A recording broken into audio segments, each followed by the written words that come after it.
Schopenhauer versus Kant. The argument gave the impetus to change the philosophy. Kant believed that he had solved it. What is the greatest question in philosophy? What is the greatest question in philosophy? That is, how do we know anything is real? He worked on the answer for 20 years. Its title was The Critique of Pure Reason. It was universally acclaimed as a masterpiece by philosophers, the type of work that completes a question.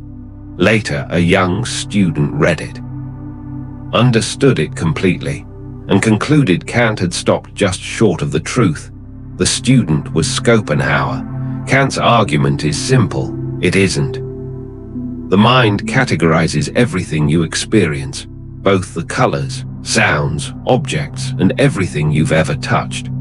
The word space, time, cause, and effect is not a characteristic of the world. They are the lens, not the light.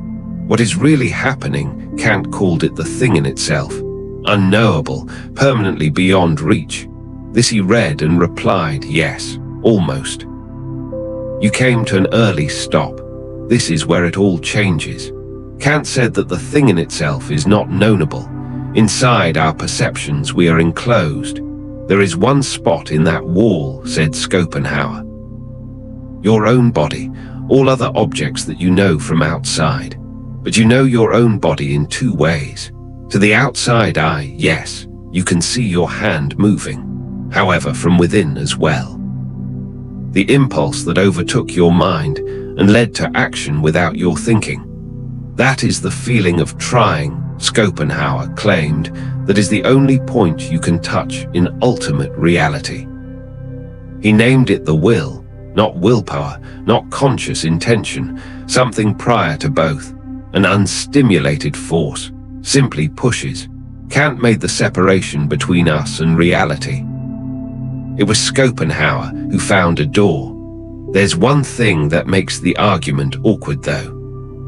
But if the will is the ultimate reality, this blind and meaningless striving, what does it mean for the human life? Nothing comforting. There is no purpose to the will. It does not go towards happiness or rest. It moves because it's meant to move. You do what you want. The wanting doesn't stop. Kant's world had its coldness, but it was still navigable. It wasn't like that with Schopenhauer. You can access ultimate reality. What you discover is an engine that never was intended to be here. Well, there's the moment when you've accomplished something great, and you've noticed that you feel good about it, and that it's gone in days. But Schopenhauer had a name for that feeling. Not ingratitude. It is not a motivational issue. The will is actually the will and does exactly what the will does.